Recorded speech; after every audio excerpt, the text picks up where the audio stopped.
Okay, welcome to another podcast. Today I have Nikki Gaskins. Nikki is a therapist, and with that, let's just jump into it. Welcome, Nikki. Thank you. So, wanted to talk to you a little bit more about your life, your business, or your nonprofit. But being a therapist in today's world, there seems to be something has seemed to have changed in terms of like the amount of people like suffering from anxiety and depression and things like that. So I definitely want to get into that as well a little bit. Okay. But from the beginning, just tell us a little bit about what you do today. Like what's your day-to-day like today? Yes, every day is different. So I obviously run a counseling practice, which we would call a mental health agency, and it is a nonprofit. We established that so that we're able to provide counseling services at a free or reduced rate to about anywhere from 50% to 60% of our clients who financially qualify and have a trauma background. The other side of our organization looks like a private practice. So we offer counseling services for anyone from 3 years old to 103 years old. And so recently I stopped managing a full caseload and I only carry about 2 or 3 clients now, and then manage a team of about 15 people. We have 2 locations. We're moving into 4 here in the next couple of weeks, moving into Chester County and into North Carolina as well. And so as far as my day-to-day, some days I'm seeing clients, some days I'm out networking, some days I'm working with board members, a lot of fundraising, I write grants, and a lot of training, supervision of other counselors. So a lot of like various activity. It's not like one thing or same thing over and over. Correct. Definitely, yeah. So given that you have started this practice and so on, but how did you come to this point? But before kind of delving into the not so recent history, like going way back, who were you like in high school and middle school? Oh, goodness. I can't really remember. I don't really remember what I was like in middle school. High school, I was super social, was very involved in lots of things. I was the dance team captain, was in lots of different clubs, student council, very involved in my church, very involved in volunteer activities, loved being at school, loved being just around friends and things like that, and just staying very busy. So definitely like extroverted. Yes. And like social. You mentioned you were doing, what was it, dancing? Did you do like other sports in school? No, I didn't. I primarily did dancing, yes. And it's funny because I am actually going to be on the Charlotte Dancing with the Stars. And coming up, or next week, is the kickoff event. And I'll be dancing in March for the big event. And the beneficiaries are actually mental health for pediatrics and adolescents and breast cancer awareness and support for those going through it. So it's kind of funny to see how the dance is coming full circle. So yeah, it's definitely, to me, it's a sport, but yeah, it's an activity that I really love. Nice. So definitely like you can connect what you've done in the past or things you've kind of picked up along the way in your life and use them currently. Yes.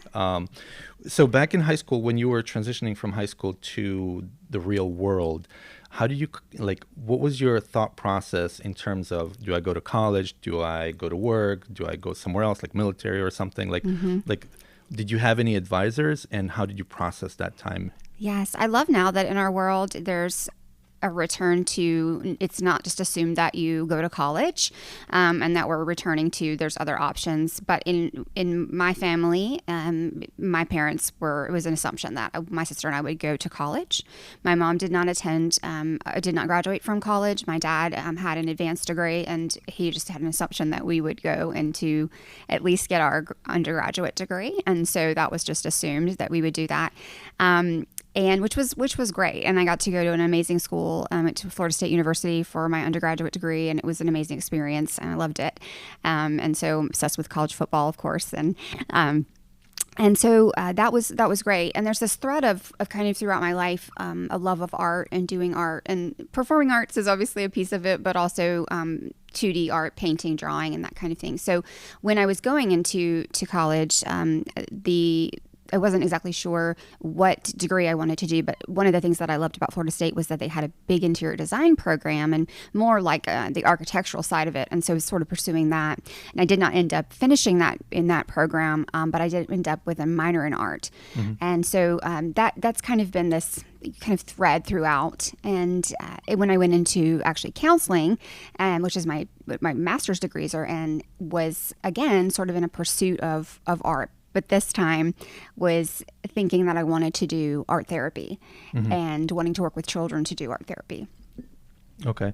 So art was a part of your life, even as a hobby, or at least as a hobby, right? Yes, from a very young age, yes. Okay. And so a lot of people go to college, whatever major, minor they pick, they don't end up staying in that field. You kind of went into it for interior design and then switched over a little bit. Did you have guidance in terms of like based on your kind of natural intuition or natural skills, this is what you should do or not do, like anything like that? I really feel like I didn't. Yes, when I went to Winthrop for my graduate school, the smaller campus and the advisors situation was so much better. So whereas at the big school, I don't remember having any support around really like one-on-one advisors. When I went to Winthrop, which is still a decent sized school, I had so much more support even at the graduate level.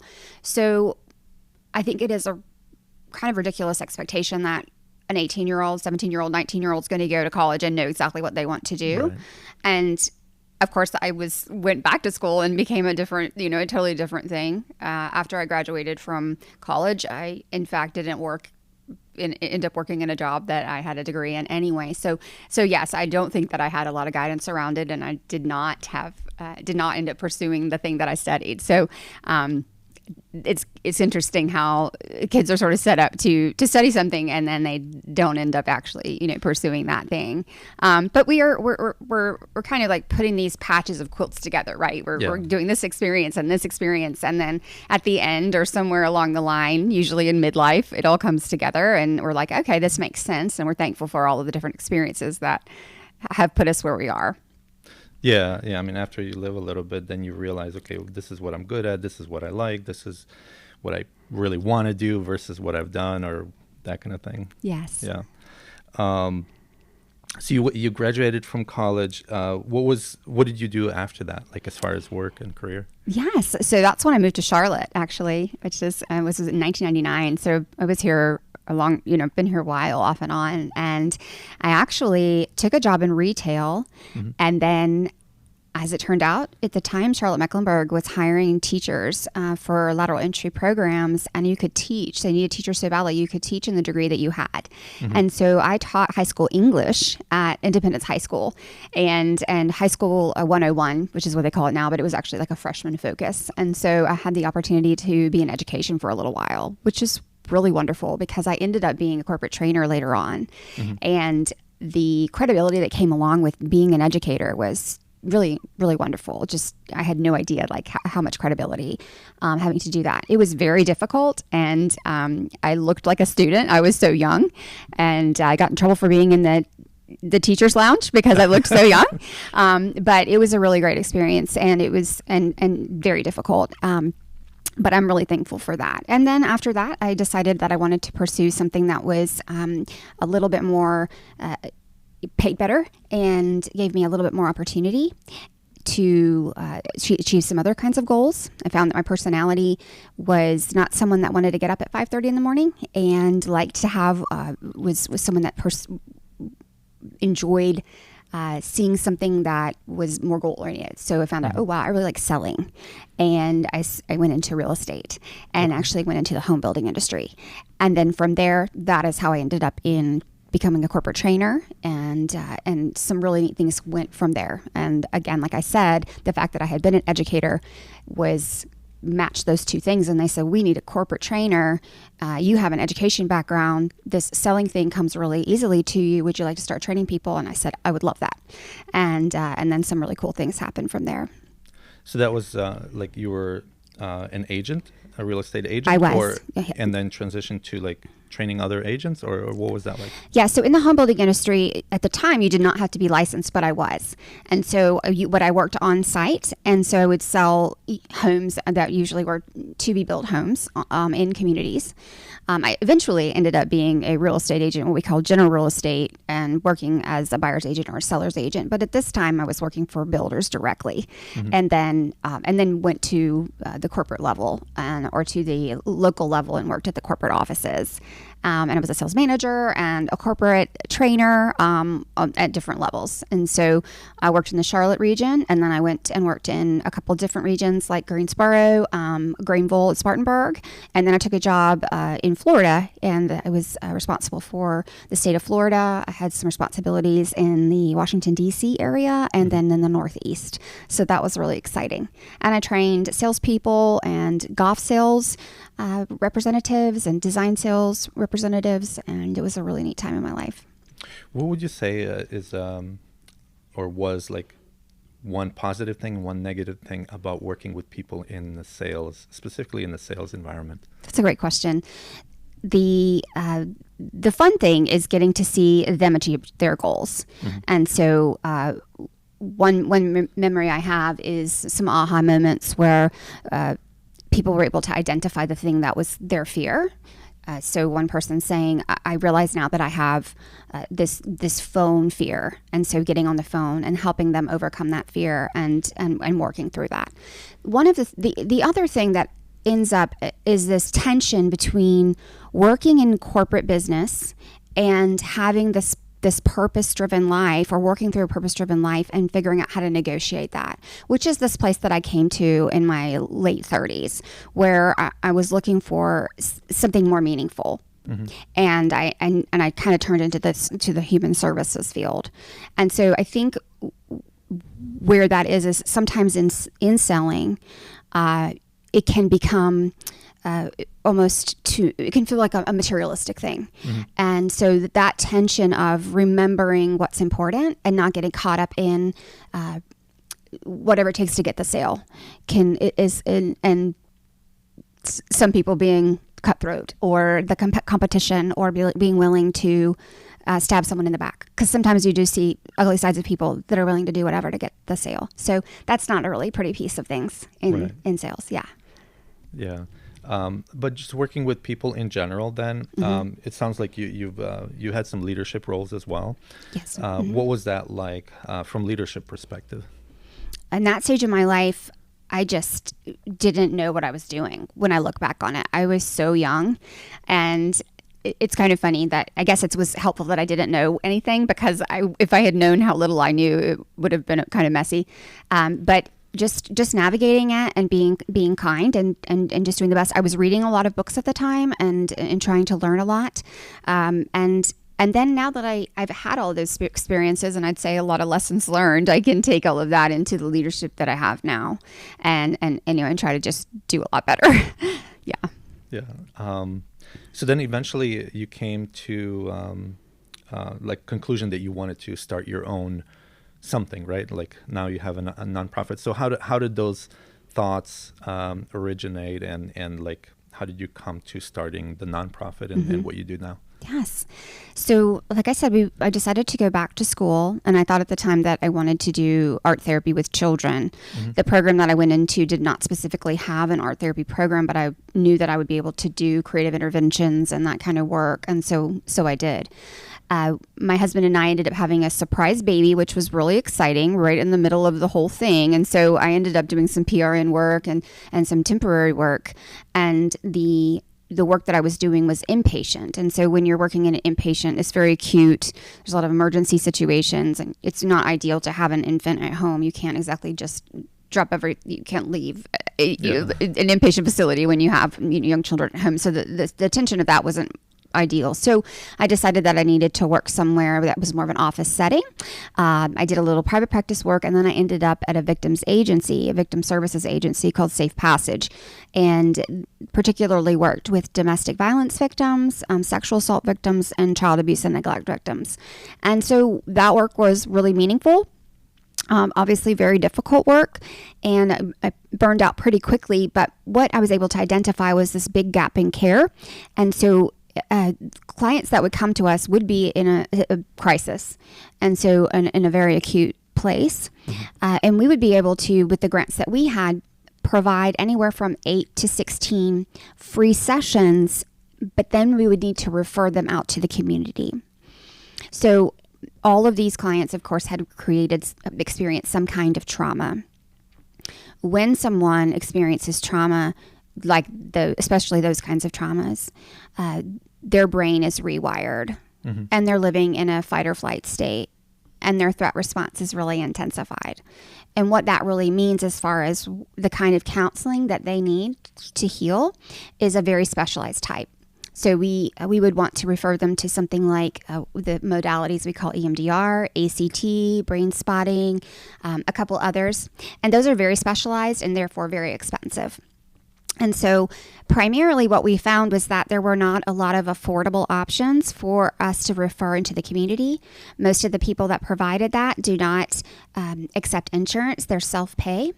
And so we identified that we needed to figure out a way to step into that gap. And so my husband and I were crazy and said, let's try to do this. And so we established Therapy Resource Group, and all the stars aligned and God put everything in place, and it happened.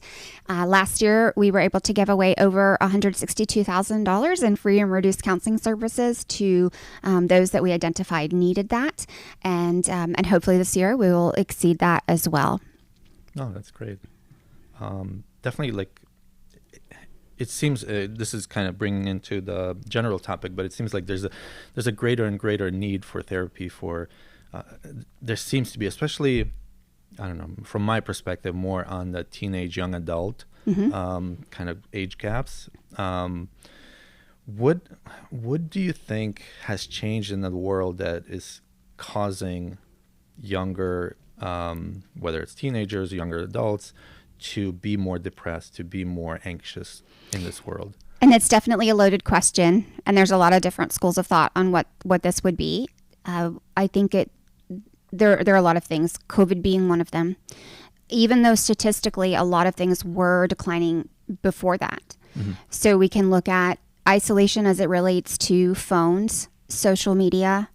We are in the midst of the anxious generation, the mental health crisis that we've never seen before.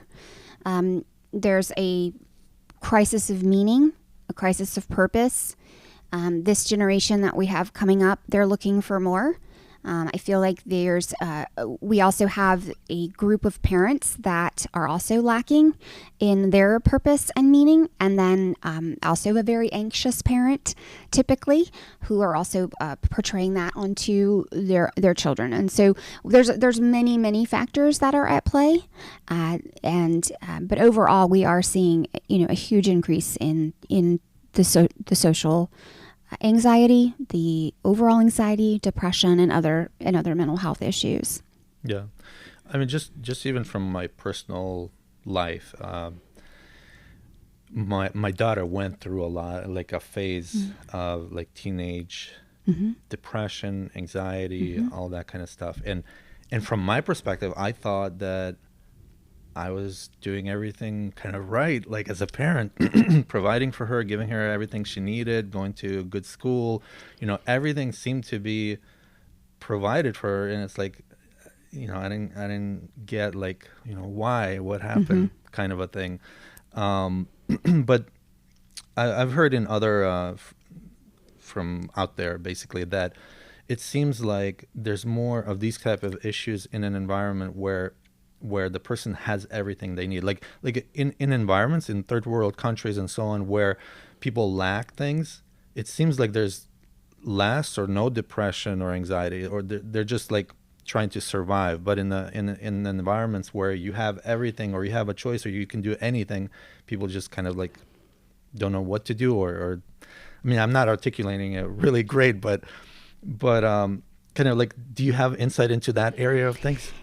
A little bit. And again, like there's a lot of theories, and I'm by no means the end-all expert on this. what you're kind of describing, some people might say, is Maslow's hierarchy of needs. Mm-hmm. And so, depending on where you are in your needs, where your needs are being met. So, your basic needs, we're going to be, if you need water, shelter, all of that. If you're living in that place, and those needs are the ones that you're pursuing, that's kind of at the bottom of the triangle. At the top is this enlightenment and this purpose and all of that. So someone that is just living to basically get there is in a pursuit of something completely different. I think you could argue that what's happening at the top, where all of your needs are being met, is a little bit maybe entitlement, lack of gratitude, a need for fulfillment, a need for purpose, a need, that crisis of meaning that could be going on, or whereas down below there's just not a lot of time and going on, because you're just surviving. You're living to fulfill basic needs. In and of itself, however, that has its own trauma. Challenges. There's a trauma of poverty. There's issues that are going on there, and we also have research that says that at the top, that there's in terms of a socioeconomic place where there's more isolation as it relates to more affluence, and so does the family disconnect more, but it's very difficult to speak globally to so each child has their own environment, each child has their own family system, each adolescent has their own, and I would definitely never say that parents universally are responsible for whether or not a child is successful or not. You can have a family where one child is doing super well, and then one child is really suffering, and so we've got that nature nurture debate, right? So yeah. And that's that's another factor that we take into account when we're looking at environment and predisposition for mental health disorders and a lot of other things like that. Yeah. And when it comes to the meaning and purpose, like if someone is lacking that, what are some, whether it's tools or things they can do to figure out or discover their meaning or their purpose? Mm-hmm. It's great. I believe really strongly in gratitude work. We also work towards mindfulness, non-judgment. These are what we could call dialectical behavioral skills. It's DBT therapy. The antithesis of gratitude is we're focusing on what we do have, right? And it makes, when we focus on what we do have, it's always enough, right? So gratitude makes what we don't have enough, right? It's this focus on, okay. I sometimes will work with even adults on Viktor Frankl's work, Mm-hmm. and that is just remarkable. I love his stuff from the Holocaust. But like a perspective work is really helpful as well. There's a lot of other DBT skills that a lot of acronyms that go into that kind of work as well. So speaking of Viktor Frankl, I've not read his book, but listened to his book. Mm-hmm. And he talks about a lot about the Holocaust, and in it, he talks about people who survived it and people who didn't survive it. It had more to do with their mindset. Mm-hmm. Those that wanted to survive, for the most part, unless something happened, survived it. But those that didn't have that mental kind of mindset of wanting to survive, they just died. Even in it was a horrible situation, but they could have survived whatever that little event or whatever it was. But because of their mindset, they just died, kind of gave up. But then again, it's like, where does that mindset come from? Is it nature, nurture? Is like how does one develop that kind of mindset to want to survive? Yeah, and again, you've got somebody in a traumatic experience. You're going through an incredibly difficult time. The brain is operating from a threat response, and so you could have two people going through the exact same situation, informed by two different experiences. So let's say that you and I are both going through, we both go through the same car accident, and it's very graphic. But depending on what you and I have been through before, that might inform how well or how unwell we are able to heal or respond. And so I think his work is really interesting. And of course, but again, like this is his experience in one. It's still very, very relevant and very valuable because it does help us to remember, like to make meaning. And I do love the focus of mindset and growth work. But I would just say like, the idea around remembering that trauma is very, very complicated, and it takes into account your family system, how you were raised, any predispositions that you might have to mental health disorders, any somatic stuff that's going on with you, so any illnesses or anything like that. So it's very nuanced and complex. Yeah.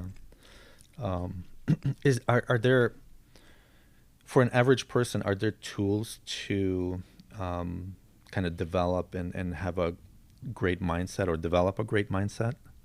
Yeah, great question. Absolutely.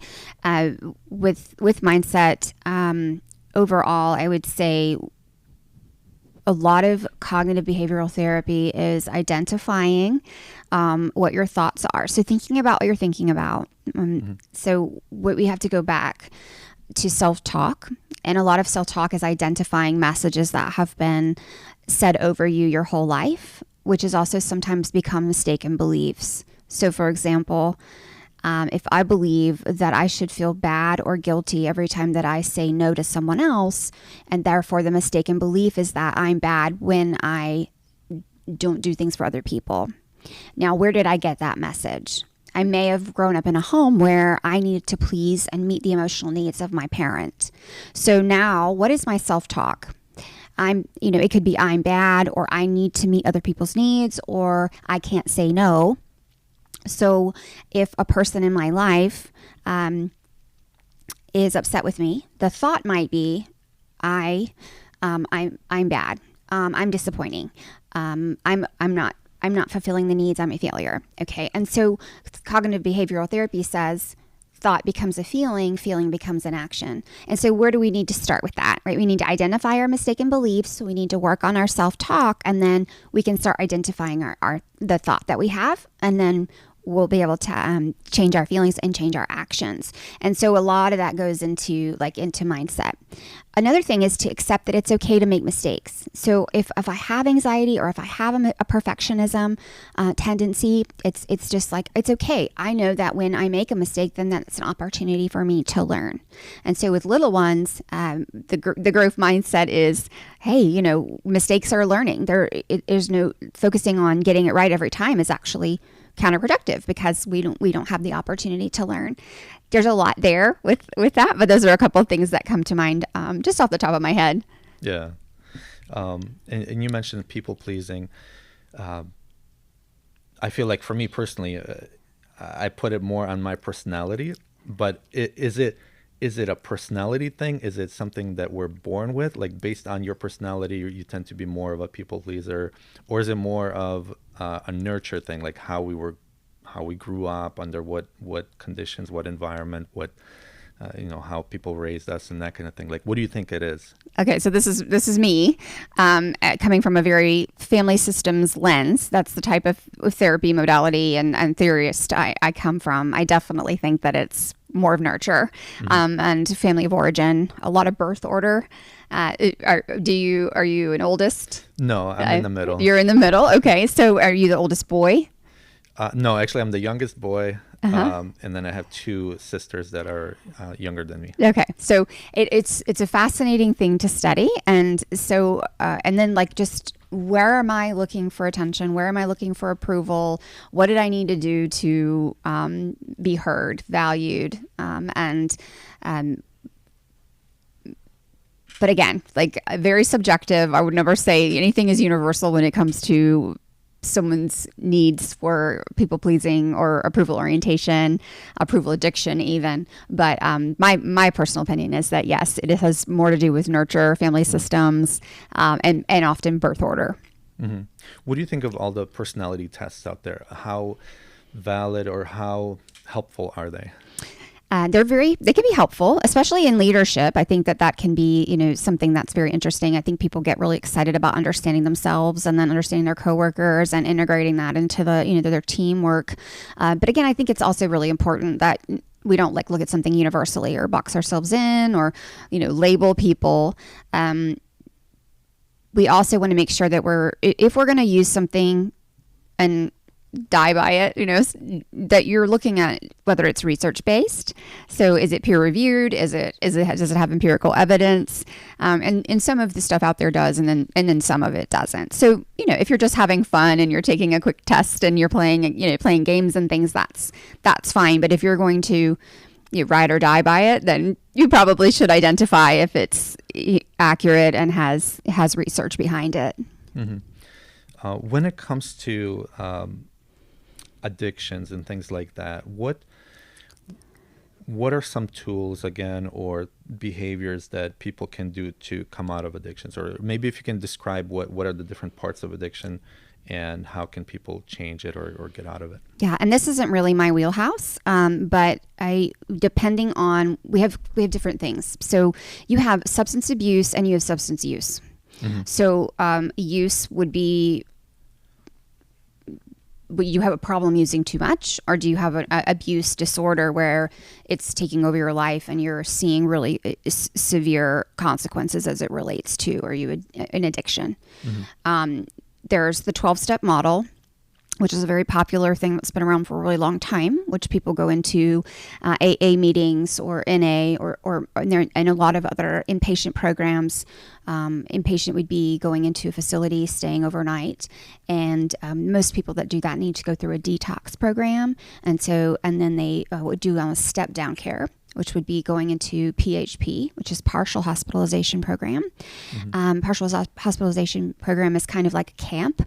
You stay overnight and then you do day programming. So lots of group. And again, you're in a sober environment. So you're having step down care to help you with that detox and maintain sobriety. The next step down would be IOP, which is intensive outpatient programming. So now we're not living at the place, but we're still having groups. We're still having accountability. And these are the people that would be having, the severe SUDS, substance abuse disorders. Mm-hmm. And then from there, they would go into outpatient care and they would meet with a therapist at a counseling service. They would continue to do AA groups or some other kind of group. Sometimes people, and there's Suboxone clinics, which is another possible solution to some people choose to do. But again, I have very limited experience with substance abuse work. I just did some group treatment with that right out of graduate school. So not an expert on that. Okay, no, that's fine. And it seems like, again, today there's some kind of a mental epidemic, it seems. How much of that do you see that it's due to, I guess when I'm thinking of mental disease, I'm thinking of other diseases. Like, okay, there's some kind of a physical thing happening, like cancer or whatever, kind of a disease. But when it comes to mental disease or mental issues, like how much of it is real and how much of it is not real, in the sense of it's not anything physical, it's just like a mindset type of a thing. I don't know if I'm even phrasing it right, but like is there a divide between like an actual scientific mental disease versus somebody just has a bad mindset? Absolutely. Yes. So we operate off of the DSM, which is a diagnostic manual. So each person that we diagnose meets a criteria. So yes, you hear people say they're narcissistic, right? Or you hear someone say, oh, they have bipolar. Unless you are a licensed professional, you were not in any situation to be diagnosing people. And so if someone has a bipolar disorder, they meet a certain amount of criteria. I might say I have ADHD. I have ADHD and I meet criteria, but you hear people speak and use those terms casually. And so, interestingly, like you said, it might become your mindset. I think we've done a great job of breaking stigma around diagnoses, which is great, but also it starts to be super casual.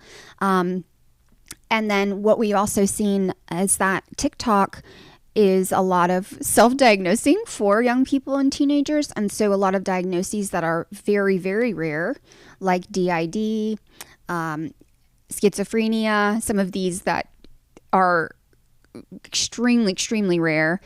We have people coming in and saying, I think I have this. And it's out there, but it's very uncommon that someone's going to end up with those types of disorders. I guess that's what I'm kind of alluding to, where people take on something and they assume they have it when they actually don't have it. But now they manifest the symptoms of it because they assume they have it, even though they technically don't. Yes, and that is a thing. Yes, that is.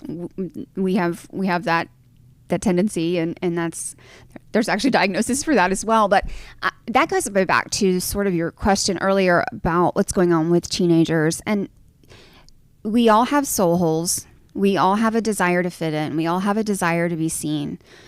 We want to be known. And when I go to my room and I stay up all night and I watch my friends on social media and I feel disconnected, or I'm constantly watching reels of things that are not feeding my soul, I feel emptier and emptier. So what am I going to do? I'm going to look for something that's going to complete me and give me. And so if a label makes me feel like, oh, all of this yuckiness makes sense if I'm this, I'm going to label myself, and that somehow that it fits, right? And so again, I think that goes back to purpose, meaning, and again, not universally, but often this helps people feel, teenagers a lot of the time, who are also like, I just want to fit in. I want to know who I am. I want this to make sense. And we also have egocentrism, which is this whole other cool thing that teenagers are going through.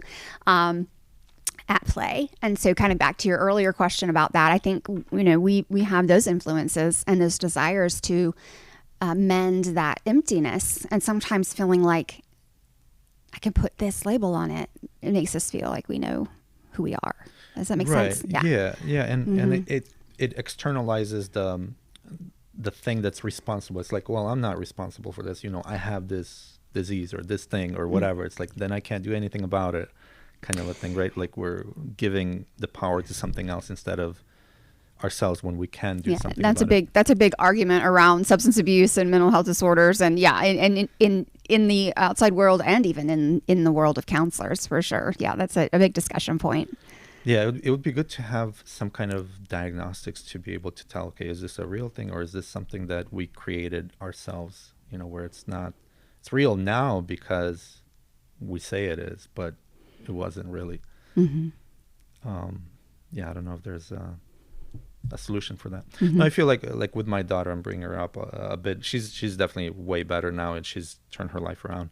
But before, it was like what you mentioned. She would stay up all night doing whatever, scrolling this and that.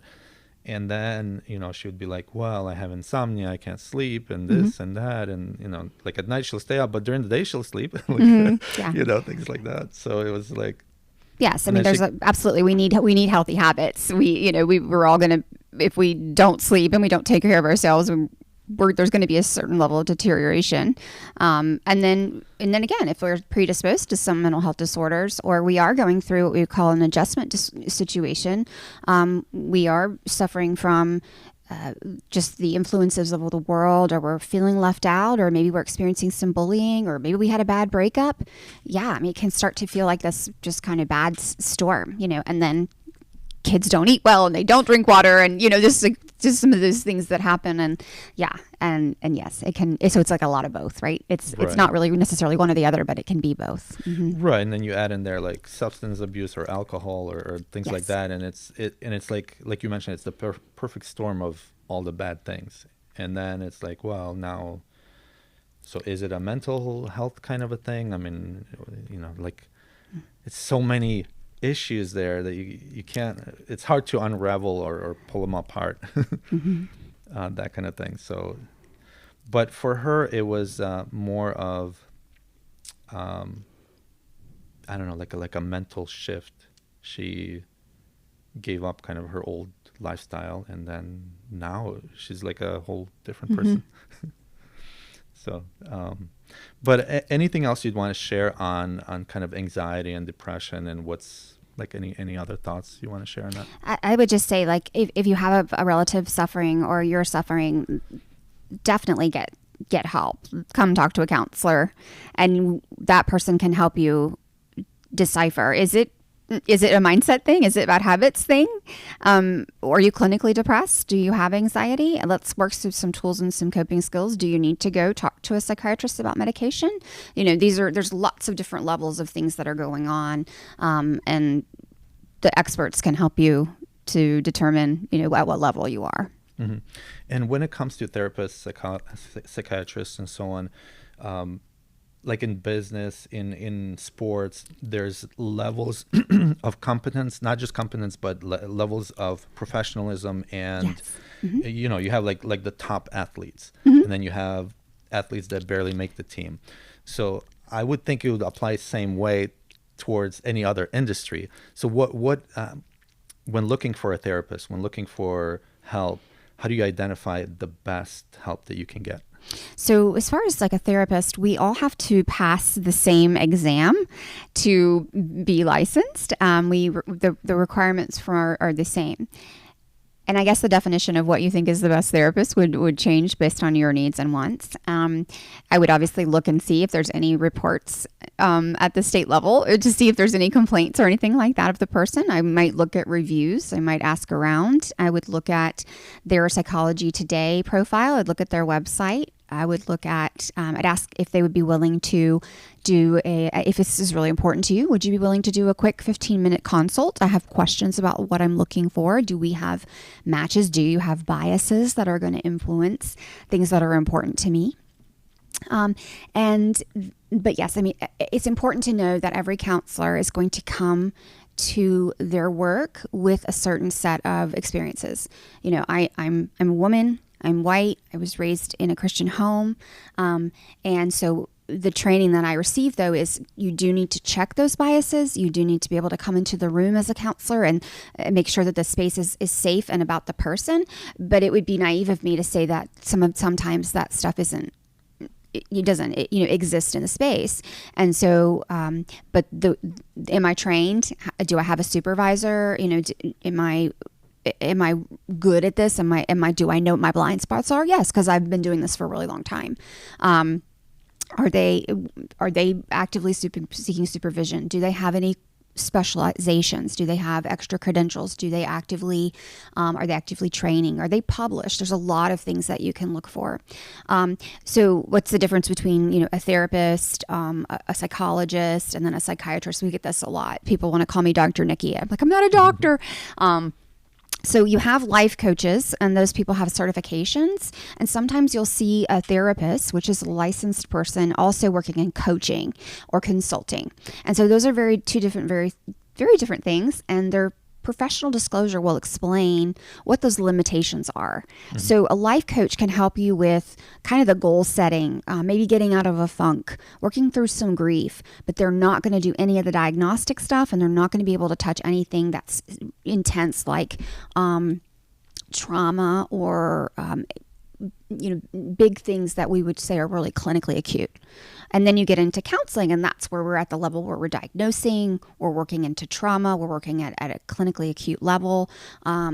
We're experts. We can have certifications. We can be doing trauma-informed care. Psychologists have PhDs or EDSs or PsyDs. So they have an additional degree. Counselors, I'm sorry I missed this part. We all have master's degrees. We have to have a master's. There's either social work, a master's of education, or arts, or LMFTs. So there's three different types. And then a psychiatrist is actually a doctor. They're a medical doctor and they can prescribe medications. And so there's different levels. They're the only ones that can prescribe meds. Psychologists do therapy, and they also do higher level assessments, and often are teachers as well. Okay. And the other thing is when you look at like chiropractors, it seems to be there's two different types. One that tries to do whatever needs to be done to get you out and not have you come back. And then there's others that kind of put you on some kind of a plan that you're on it forever kind of a thing. Is there such a thing in therapy too, where some therapists are like, well, you need therapy for the rest of your life, or let's have therapy until we can get you whole again and then you're good? I hope that it's the latter. Yes, it shouldn't be. It should be. Let's set some goals, and then at this point we can start tapering off. Maybe we're doing check-ins at once a month, and then we're tapering off. Are there people that need to be in therapy forever? Absolutely. They've have severe personality disorder and they need those check-ins. But it would be, I would say, potentially very unethical for you to hold on to a client for forever. That's not the goal. Yeah. You've heard of Dr. Peterson, right? Yes. What's your view on his way of thinking? Do I have to answer that? If you want to. Yeah, I find him to be very interesting. That's about as much as I'm willing to say. Yeah. Okay, no, I mean, he's extremely smart, and he's got a lot of really interesting research too. So very interesting. Yeah. So kind of going back to your practice, and you saw a need, so you started it. How, from a business perspective, from organizational perspective, how did you start it? Like, how did you decide, okay, what kind of people, roles do I need in this organization?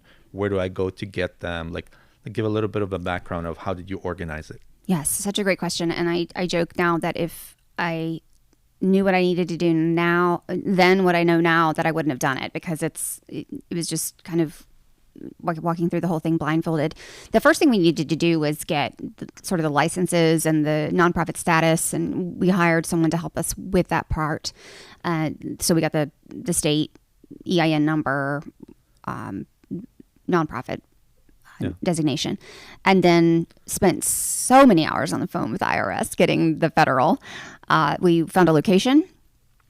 Pretty quickly realized that I was not going to be able to do this by myself, and hired someone, brought on an intern, and then just as we needed to, started hiring other people, bringing on other clinicians.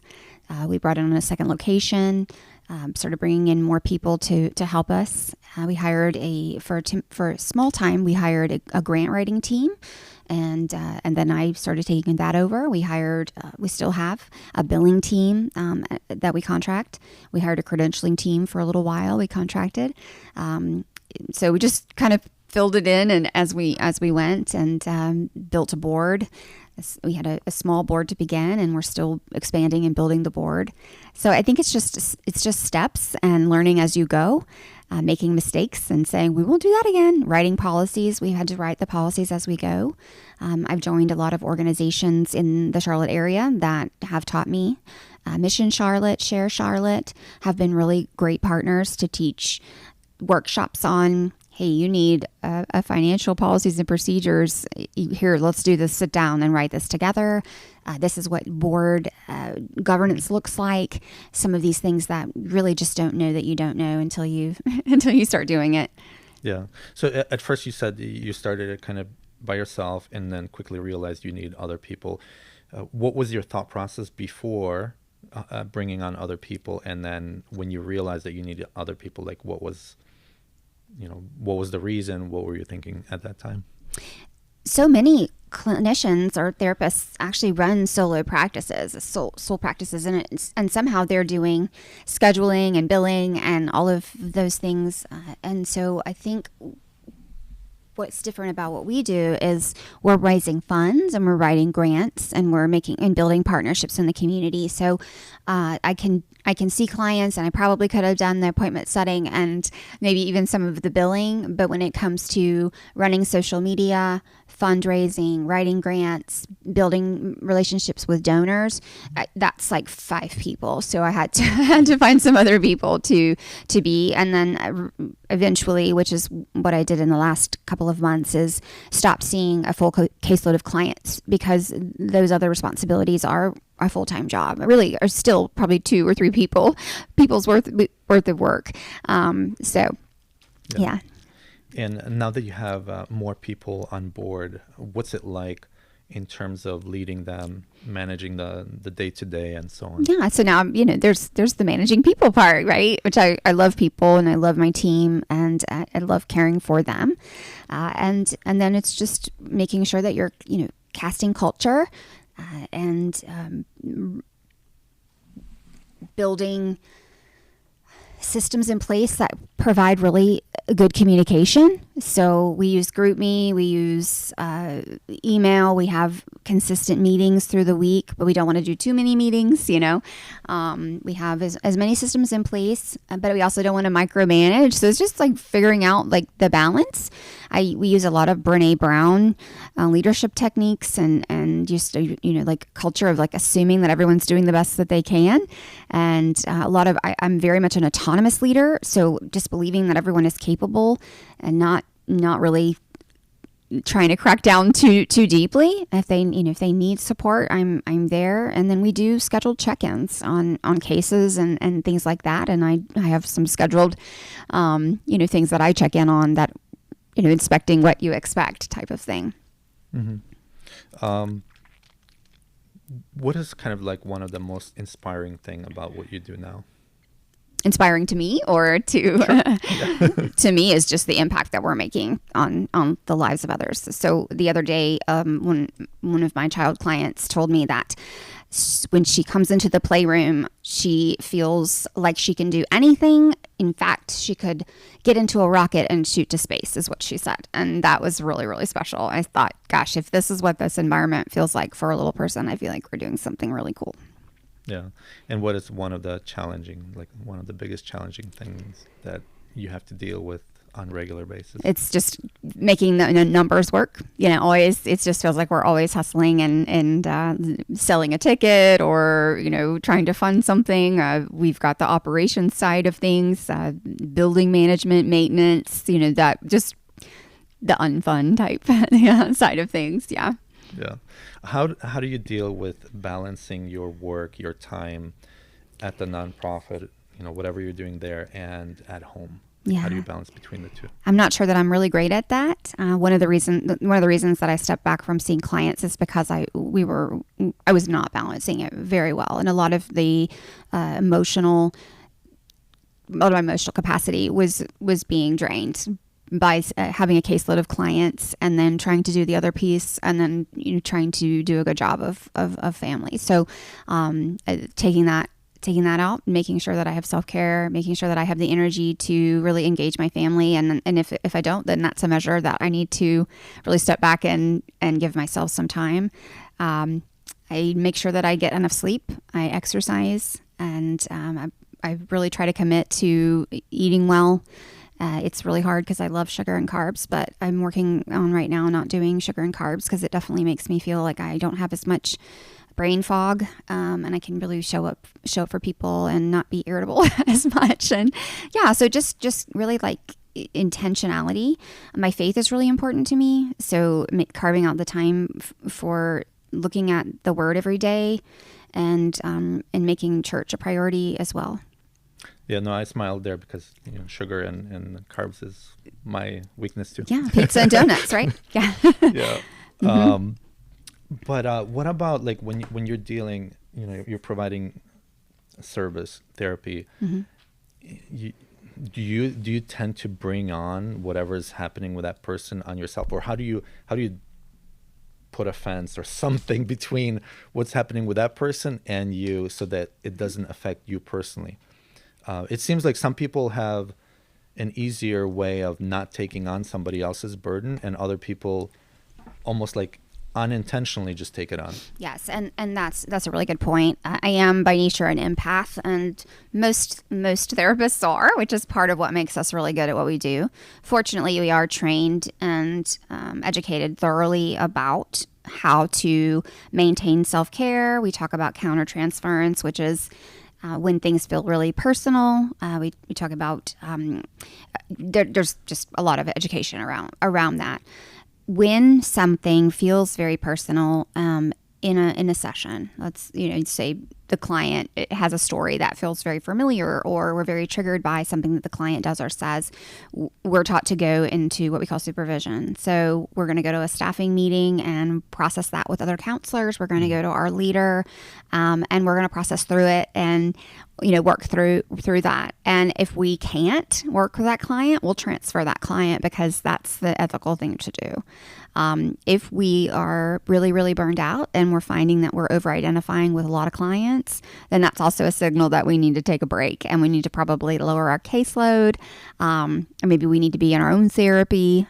So maybe we need to be exercising, drinking our water, eating our veggies, things like that. The responsibility of a therapist to take care of themselves is really critical. Mm-hmm. So what else would you want to share about your nonprofit? Do you have a company and a nonprofit, or just a nonprofit? It's run as a nonprofit. Yeah. Okay. It's all under one. Yeah. What else can you share about it as far as the services that you offer, and then anything else you want to share? Yeah. So we have incredible team. We do anything from marriage counseling. We have some two members that are specialized in that. We work with littles and adolescents. We have some incredible groups. We do a DBT skills group, which is for adolescents, that concentrates on some of those things that we were talking about earlier, like mindset, actual skills to help you when you're feeling in a rut. Like, what do I do in lieu of just doom scrolling, so to speak? We also have groups for kids that are going through divorce and separation. We call it the Changing Families group. We have support groups for people going through traumatic grief. And so we're really trying to be on the ground of what's going on in the lives of our community. We also are big into outreach. And so being ready when there's a tragedy in the community. And so I'm really proud of what we do with that. We have an Etsy shop. So one of the ways that we raise money for our organization is with our little mental health tools Etsy shop. We sell anything from calm down kits and worksheets to a neat product that we have, which is a courtroom diorama,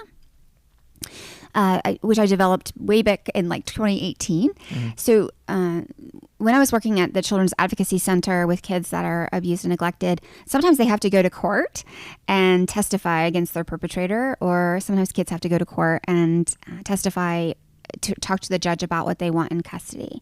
And so having some models of things that can walk them through what that looks like. So that the little courtroom diorama is about this big, and it's a room, and this is the judge and the seat and the attorney's tables and the jury, and it's just a little kind of a play thing that can help. And so we find that a lot of attorneys and child advocacy centers across the country and therapists order those. So those are just some really neat tools that we put out there, helping with breaking the stigma, helping to equip therapists and attorneys and with tools that are helpful. So some really cool things that we're doing. Like I said, we're going into Chester County, which is an incredibly under-resourced area in South Carolina, and we're moving into Charlotte as well, and we're super excited about that.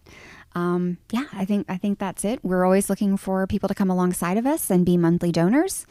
And on September 27th, we're having a really cool event called Designer Bags, Bubbles, and Bingo. And we'll be having 10 rounds of bingo, and the winners of each bingo round will win a designer handbag. And so we have some tickets left for that as well. So I would say if you have any desire to win a Gucci, Prada, Kate Spade, Coach, any of those handbags, and have a fun night out, that we can help you out with that. Nice. Just another question that came to mind, and that is for people who need therapy. Sometimes they can't afford it, or sometimes they don't know what resources they have in order to get therapy. What generally, what is covered by insurance? where else can they get the resources for therapy? So I would start with checking with your insurance provider. You can do that as a search on your insurance page, or you can go on to something like Psychology Today or a similar search in your web browser. If you call our number, we're going to be able to walk you through the process very well. We hear that a lot of other agencies or private practices don't answer the phone or don't return calls, which is really upsetting, but we do. We've had some phone issues, but that's not indicative of our customer. We just had customer care. We just had some issues with the phone. And if you have a financial need, we have a financial scholarship program, which is what we do as our, when I mentioned this, over $162,000 in free reduced. And so we can provide you with our Starboard application, and you can go through the process of applying. And if you meet our criteria, you can get a discounted rate. We have stopped providing insurance for with our clients and we provide out-of-network benefits through what's called a super bill. And that's a process that we can explain to people over the phone. And there's lots of reasons why a lot of providers have decided not to accept and process insurance. And it was a very difficult decision for us to stop doing that. But unfortunately, working with insurance has been very difficult and basically unfair to us as providers. So, Yeah. Any other thoughts or how people can reach you? Yeah, they can call our number or go to our website. They can reach us through DMing on Instagram or Facebook, and we'll get to them. And I assume you'll just put our details in the So thank you for doing that, and we would love to help them. And if we're not the right place for them, we can help them with other resources. We're very well connected to the communities all around us, not just in South Carolina, but in Charlotte, Union, North Carolina, Union, South Carolina, Lancaster, Chester, and everywhere. So, yeah, that's great. One more question for you. What does the world need more of today? What does the world need more of today? One thing, can I?